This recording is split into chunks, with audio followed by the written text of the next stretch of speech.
Hey everybody, this is D Hunter, bringing you another action figure review. Today, we're going to look at the McFarlane DC Multiverse Infinite Frontier Grifter action figure. Now, Grifter is kind of an interesting character. He was originally made by Wildstorm Productions in a comic called Wildcats. Many years later, DC had purchased the characters, and Grifter is now a member of the DC Universe. His backstory is more or less that he's a former military operative and an overall badass. So let's go and check out the packaging. As you can see at the top, 22 moving parts, McFarlane toys, ages 12 plus, DC Multiverse Grifter. Here he is in the package. He comes with a knife and a sword, his display stand and his collector's card. Now of course, it would make a lot more sense for Grifter to come with guns, but Warner Brothers has an official ban on any guns coming with any officially licensed DC action figures. Not McFarlane's fault. I'm sure it's very frustrating for them, as well as for us. But I've got plenty of guns to give this guy. One side of the package, Grifter from Infinite Frontier. Other side, simply says Grifter. At the bottom, got a bunch of credits, and there is a barcode, in case that helps anybody. And on the back side, here's Grifter posed up. So with no further ado, let's open him up. Alright, now that we got this figure out of the package, here he is with all his accessories, I doubt. He does come with a display stand, a collector's card, and then a sword and a knife. But before we take a look at the accessories, let's talk about and check out the actual figure. This guy is sort of a Batman-related character. I had read that he was the personal bodyguard for Lucius Fox. So this is a Grifter, originally published by Wildstorm Comics and part of the Wildcats. He's now incorporated into the DC canon. He's been very active as of late. Personally, I've seen him interacting with Batman, Red Hood, and a lot of stuff in Future State. So let's take a look. Starting with his head here. So far, looks good. The hair, sort of blonde, maybe light brown. Sculpting is very nice there. His mask always sort of made me think of a large bandana covering his face. White eyes, some black lines there. Jacket, collar popped up, nice sculpted detail in the zipper there. Inside, he's got some sort of armored look. It's like Kevlar. I like the different texturing here versus the jacket. Belt with a bunch of pouches. Brown pants. Cargo pants. Double jointed knees. Double jointed elbows. Looks like trigger fingers on both hands. So you're going to be able to use him with guns, even though he doesn't come with any. Overall, I'd say he looks very nice. And just a closer look at his face and head sculpt.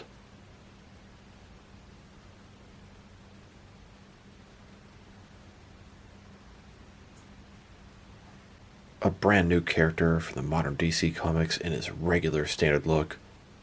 This is what I want. Thank you, McFarlane. Now let's take a look at his accessories, and let's start off with the boring stuff. Here's his display stand. Typical McFarlane stand. Black perfect circle. Says DC on the bottom. Got one peg for the peg holes on her feet. Very thin, very basic. Now let's take a look at his collector's card. As you can see, it's an image of the figure Grifter, just sort of standing there. Grifter from Infinite Frontier. On the back side, there is a description. If you want to read that, go ahead and pause now. Now let's look at his weapons. While it would be much more appropriate for him to come with a bunch of guns, he comes with a knife and a sword. Warner Brothers has a no-gun mandate. Any officially licensed DC figures cannot come with guns. Comes with a knife. Blade looks pretty nice. A little hole in there. Jagged on the back. And the handle is a pretty nice sculpt and detail. And then his sword. Similar type blade. Some jagged edges there. And a sculpt and detail on the handle. Here's Grifter holding his sword. He can hold it with either one hand or with two, although his arms barely stretch far enough to hold it with two. And here he is, holding his knife. And if you wanted to, you can have him holding his knife and sword at the same time. Now let's get this guy some guns. I will note that McFarlane is going to be releasing some weapon accessory packs in the future, but for now, you have to provide your own. Here are the two pistols that came with the Thomas Wayne Flashpoint Batman. Here he is, holding those two pistols. They fit into his hands perfect.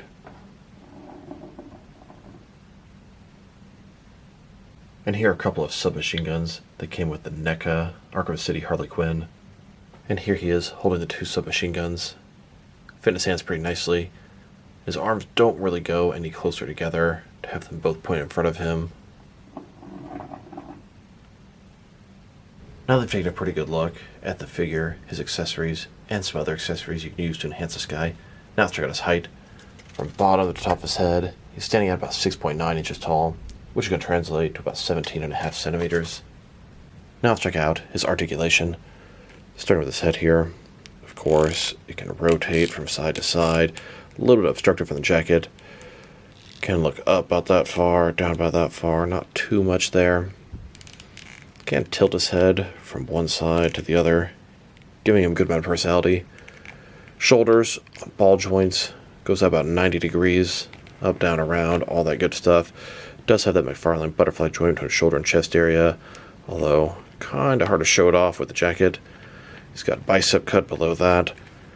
Double jointed elbows, they go all the way in. His wrist can rotate, and it's going to be hinged as well. His torso, he's got a ball joint. Rotate around, go forward and back. Another ball joint in his waist. Rotate around, go forward and back. Giving him a decent range of motion. Getting a little less out of the torso than the waist. Legs almost does a splits. Not a ball joint, but a similar type concept.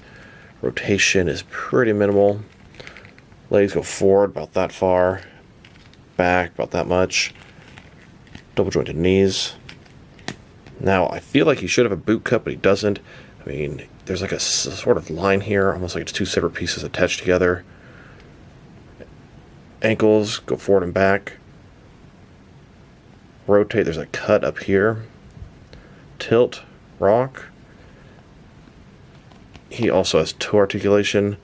Now I will point out, they're trying to improve the ankles. They used to have ball joints in here and they looked hideous.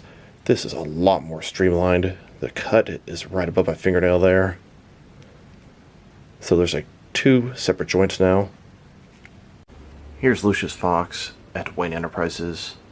Hard day in the office. On the way home, Lucius Fox gets stopped by a bunch of street thugs. This is not just an ordinary robbery. There's something planned behind this. If only Lucius had a competent bodyguard. But he does. Grifter is here to assist. Of course, Grifter makes short work of the street thugs. Here's Grifter, just looking like an overall badass. Grifter has always kind of reminded me of Red Hood. They have similar traits and skill sets. Now let's check them out, next to some other action figures. I don't have any other Wildcats figures, and I don't even know if they make any from his original team. But if I did, that would be the first thing I would like to compare him to. Well, as it stands, I do have an actual Wildcat figure. Now let's check him out, next to some other McFarlane DC Multiverse figures. Here he is, next to the Injustice 2, Green Arrow, and Reverse Flash. These figures are also in stock at the McFarlane Toy Store right now. Really surprised to see all three of these figures there. Unfortunately, I wasn't one of the lucky ones that got the Arkham Knight from them. Here's the Grifter, next to the Drifter. And here he is, with a few different McFarlane Red Hood figures. Grifter reminds you of Red Hood in so many different ways. Here's Grifter, next to the only other figure dubbed Infinite Frontier. This is the Damian Wayne Robin. Now let's check him out, next to some other recently released McFarlane DC Multiverse figures. Here he is, next to a couple of Lex Luthor figures. Then, next to a couple of Lobo figures. And here he is, next to Superboy Prime and the Birds of Prey Harley Quinn. Then, with a couple of Mortal Kombat 11 Jokers. And here he is, next to the Speed Force Flash from Zack Snyder's Justice League and the Reverse Flash from DC's Rebirth Comics. And now, next to Batman Beyond's Unmasked Batwoman and the Atomic Edition of Blight. And here, with a couple of General Zod figures. Then, next to the Future State Batman and Dark Detective. And here he is, next to the Rebirth Batman and Infinite Frontier Robin. Here's Grifter, next to the Batman The Dark Knight Returns, Superman vs. Armored Batman 2-pack. Then, next to the Rebirth Martian Manhunter and the Lois and Clark Black Suit Superman. And here, with the Justice League Endless Winter Aquaman and the Death of the Family Joker. Now, next to the Ultraman and the Zernar Batman. And with the Rebirth Wally West Flash and the Anti-Crisis Wonder Woman. Here's Grifter, next to the two most recently released McFarlane DC Multiverse Mega Figures, Clayface and Titan Joker. Then, next to the Batman 3 Jokers wave, here's Grifter, next to the Gotham Knights figures, still trying to track down the unpainted Batgirl. And now, next to McFarlane's The Batman Collection, still trying to track down the gold label proper masked Catwoman. Here's Grifter, next to the Batman The Dark Knight Returns, Collect to Build a Horse wave. And finally, next to the Justice League Endless Winter, Collect to Build a Frost King wave. Now let's check them out, next to some action figures from different various companies, to see how he fits in, both scale and style-wise, in case you want to know which lines you can mix him with. Since he's a McFarlane figure, they're typically the 7-inch scale. I'm going to start off my comparisons with some of the larger action figure lines I collect, and work way smaller, but we're going to start off by checking him out with some of his McFarlane Toys brothers and sisters. In front of you are 5 different action figure lines, all from McFarlane Toys, all 7-inch scale. Then, next to some more McFarlane Toys, these are from different various video game properties. And now, next to some Jack-specific wrestling figures. And here he is, next to some DST or Diamond Select toys. Then, next to some DC Direct and DC Collectibles figures. And here, with some NECA figures. Then, with some Mattel wrestling figures. And now, next to some Jazzwares AEW wrestlers. And here he is, next to some Mezco 112 collective figures. Then, with some Mattel DC Universe Classics and Multiverse figures. And here, with some Mafex figures. Then, next to some Hasbro Marvel Legends. And here, next to some SH Figure Arts action figures. And finally, next to some Jazzwares Fortnite figures. Overall, this is a fantastic figure. You could use him for a Batman-related character if you want to. This is a never-before-released DC character in his normal, modern look. I really appreciate that. That is the kind of stuff I want from McFarlane. This guy's sculpt and paint job are excellent. I really like the way this guy looks. The red really pops on this figure. His articulation is pretty good, although I wish he had a little more thigh swivel, and I wish his arms would go in a little more so he could pose his guns 2 at a time, looking a little better. His accessories, they kind of suck, but it's not McFarlane's fault. Warner Brothers really needs to get over this no-gun thing. It just really makes things suck for collectors. If I were to rate this guy, I'm going to give him a very solid 8 out of 10. Enjoy him quite a bit. So this is D Hunter. Thank you guys for watching this video. If you liked the video, press like below. If you have anything you want to say about the video, add to the comment section.